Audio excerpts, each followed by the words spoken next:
Welcome to Yarn Stitch Color. I am Arundhati and today we are going to see how to make this Tunisian simple stitch in bias form. So we begin from a corner and we end at a corner. We can make either a square or a rectangle with this stitch, and the sides look like this.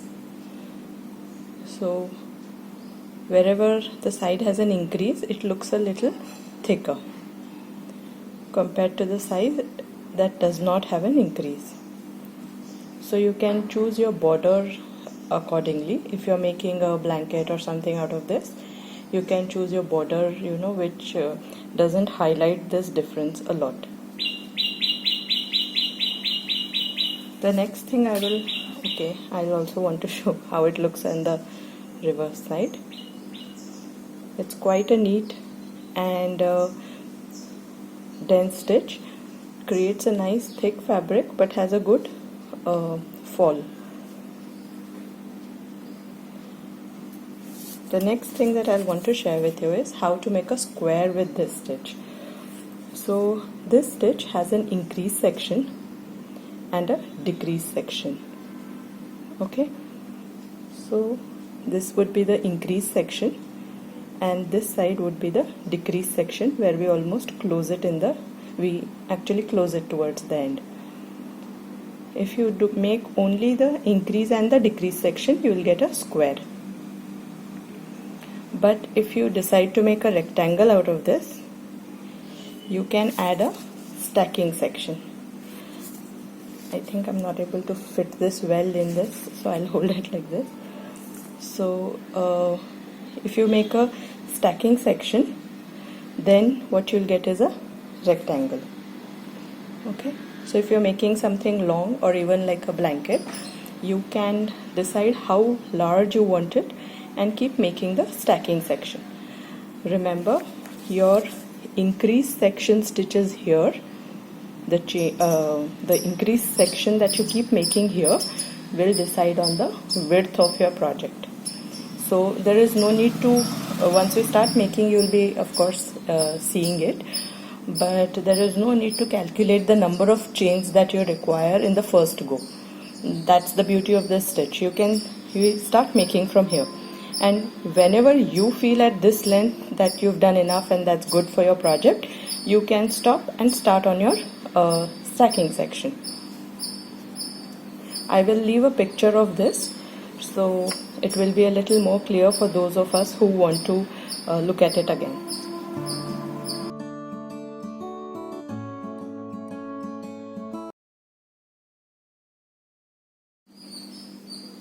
Let's begin making. We will make a slip knot as usual and place it onto the hook. So for this yarn, I usually use a regular crochet hook of 4.5, and here I am using a Tunisian crochet hook of 6.5.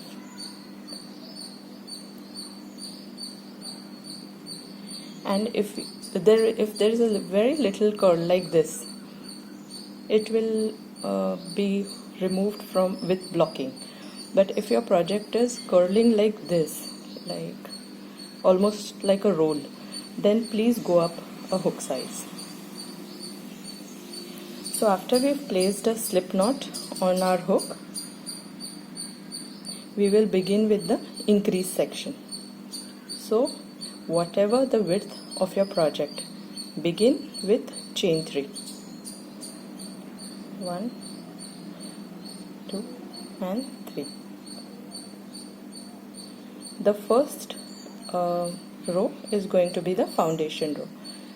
Just bring your loop on the hook, that's the working loop, closer to the neck, because if it's here, your edge might look a little loose with larger hoops. That's all. So loops. So you do this and then twist the chain. Those of you who already know how to make the foundation chain will find nothing new here. Okay, and in the last one, and over and pull up. That was our forward pass for the foundation row. So now please pay attention to the starting of the return pass. Usually with a lot of stitches, we have a chain 1 in the beginning, and then we start on the return pass which says yarn over and pull through 2. That's the standard return pass in Tunisian crochet. But here we are going to do a pull through 2 from the beginning itself. Let me show you why.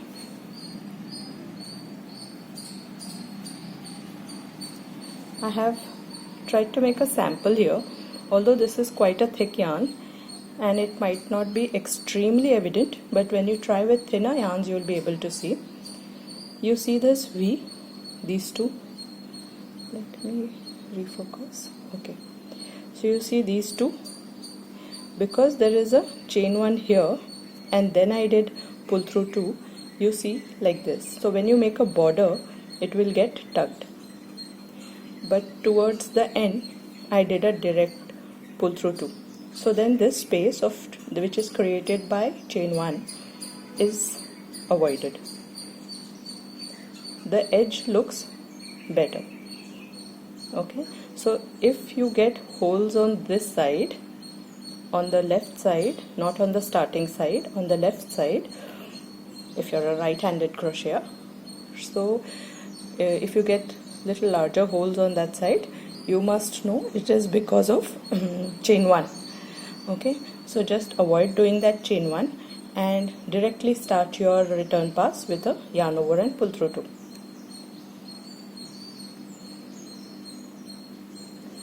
Okay, so here we are with 3 loops on the hook, and remember to keep your stitch markers handy.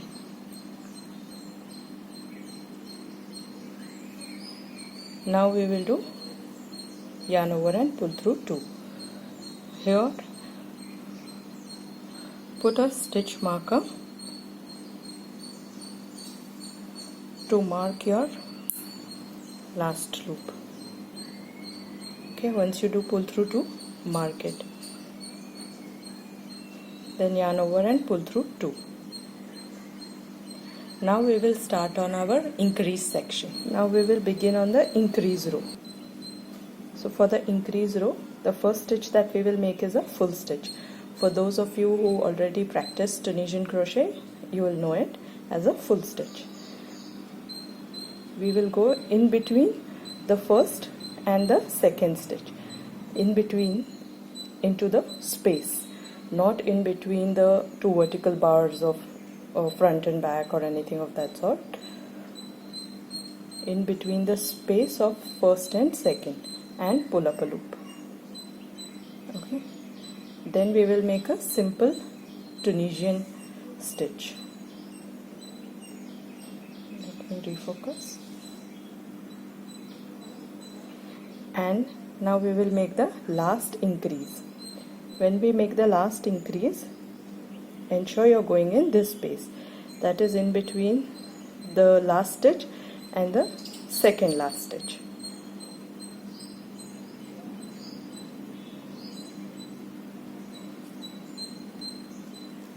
And pull up a loop. You see this stitch space here between this and this. Sometimes it's a common error that people would go into this space where we've put a marker there. If that happens, then the loop will slip. Okay, so if that happens with you, please remove and redo. Now we will simply do the last stitch, that is under both the loops of the edge stitch, yarn over and pull up, and that's it. Now you will have 5 loops on the hook. Now we will do a yarn over and pull through 2. Once that is done, we will remember to put a marker in the last stitch. Yarn over, pull through 2, yarn over, pull through 2, and pull through 2. Okay. Now we begin on the second row, and this is how we keep repeating the row to make the increase section. So there will always be a increase stitch at the start and at the end of the row, and all the center stitches are going to be just Tunisian simple stitches. So this is the first stitch right below the loop, that's the second one, this vertical bar. So we will go in between them, yarn over and pull up. Then go under the second stitch, here we are calling it the second stitch, go under that, yarn over and pull up a loop. So here we have made an extra stitch here, this one. Then again a simple.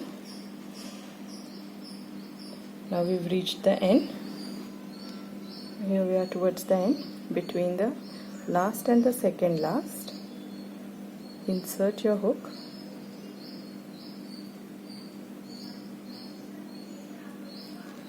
Yarn over and pull up, and then make the last stitch.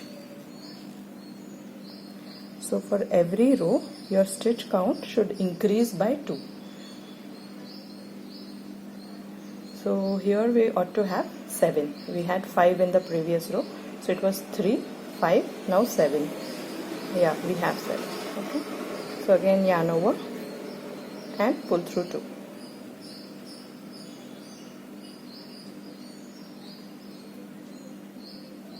Okay.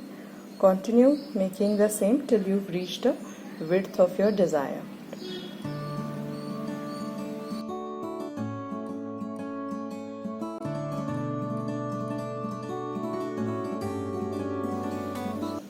So here I have made a little for our increase section. Just tighten this knot. If you find it's loose, you can just push it. Now those of you who want to make a bias square, you can directly skip to the decrease section. Okay, once you've made the width that you want for your project, you can skip to the decrease section. So just the increase and the decrease will give you a square. But if you want to make a rectangle, please continue to watch and make the stacking section. So in the stacking section, we are going to increase at the start and decrease at the end.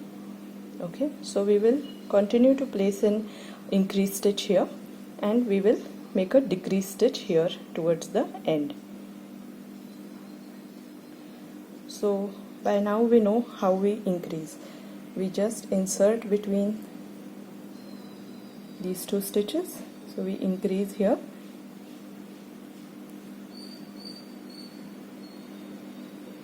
then we continue to make our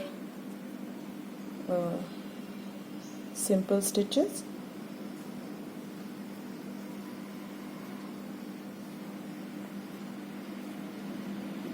and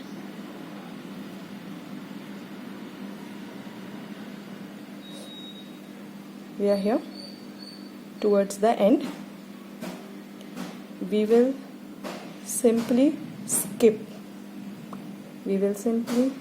this last stitch, this one, this stitch, skip it and remove your marker, go under the 2 stitches, yarn over and pull up. That's how we've decreased a stitch. Yarn over and pull through, and I'm never able to properly place a marker on screen. Okay, so pull through 2. So our return pass remains the same.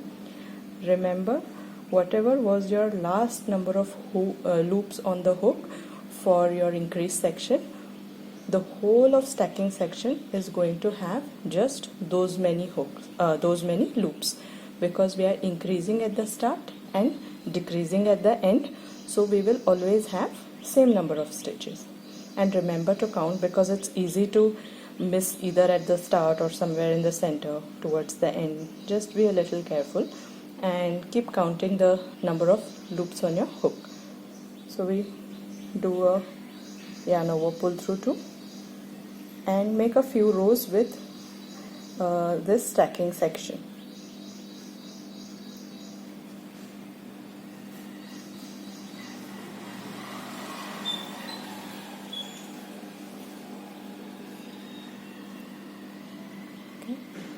So here you will see, after making 2-3 rows, how this shape starts to take a form. Okay, so now we are on the stacking section, and for the stacking section there's an increase at the start and decrease at the end. So for decrease we are simply skipping the last stitch. So in this row we will skip this stitch and make our edge stitch.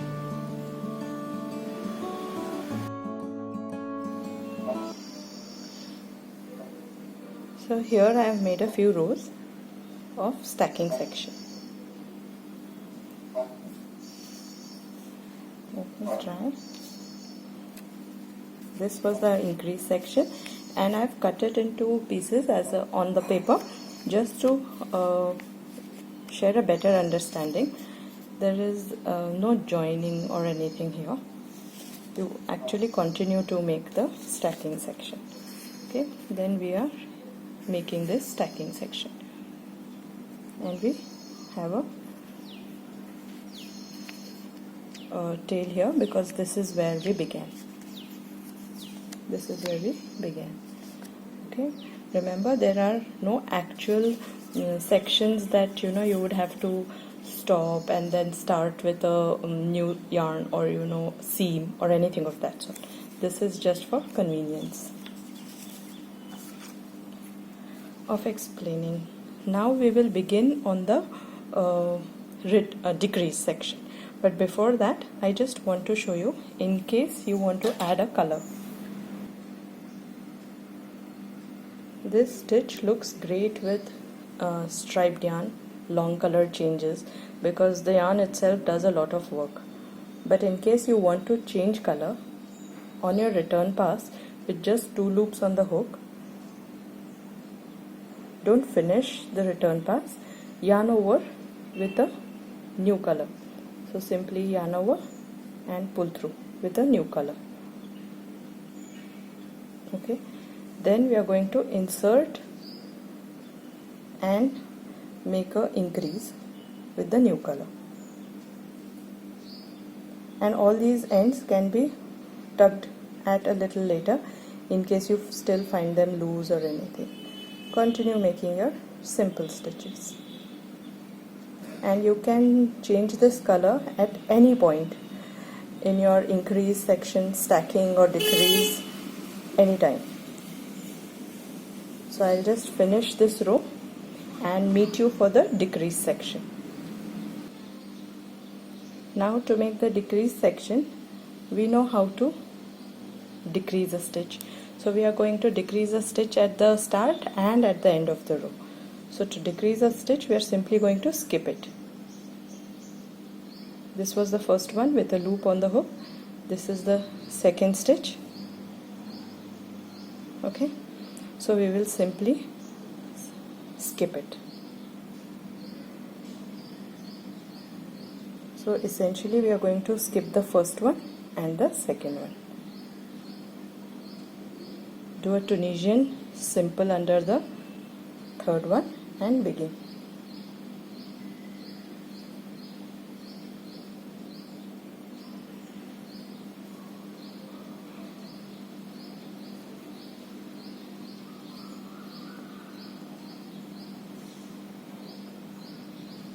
And at the end we are going to skip this last one, this one, we will skip it. This is our edge stitch. Remove the marker. We're skipping this one, and we will directly go ahead and do our edge stitch. Okay. Yarn over and pull through 2. Remember to put your marker there, and that's it. That's the repeat. Okay, so from this stitch onwards, remember, for every row you will be reducing by 2 stitches, because there's a decrease at the start and then there's a decrease at the end. So now you will start to make your, let me put it properly, you'll start to make your decrease section, this section. Okay, so now we will keep decreasing. When you have 5 loops on the hook, I will just show you how to end it. Now we are left with the last few stitches. So here we have 5 loops on the hook. We are going to skip this one, and only place a Tunisian simple here. So let me finish the return pass. So we will skip this and this. We will do a simple here, skip the last one. We will do a edge stitch here, and we will be left with 3 loops on the hook. Do a return pass.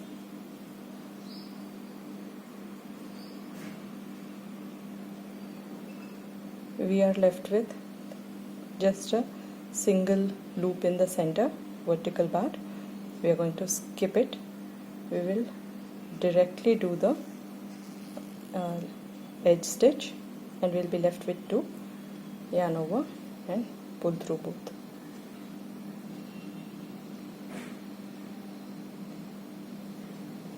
Okay, yarn over,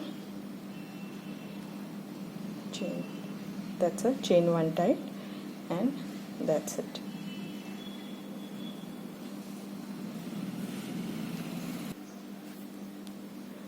So this is how you can simply make your bias stitch with Tunisian simple stitch, and this is how it looks. I will show you approximately. I'll just try if I can. If you would have not made the stacking section, it would look, I don't know if I'm doing a good job here, but it would look something like this. So you just make the increase section and the decrease section. No stacking if you want to make a square. This is how it looks, and if you get large holes on this side, remember to check what you've done on your return pass. Okay, this edge is not going to be very sharp, but blocking will fix it quite a lot. Do not tug at your stitches, then it will make tight knots and blocking will not help much.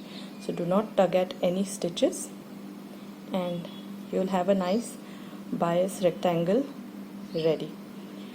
I hope you've enjoyed this tutorial, and I always forget to say, but please give me a follow, subscribe to the channel, and hit the notification bell if you'd like to see all the videos whenever they are released. Thank you so much for watching this tutorial. I hope you've enjoyed it.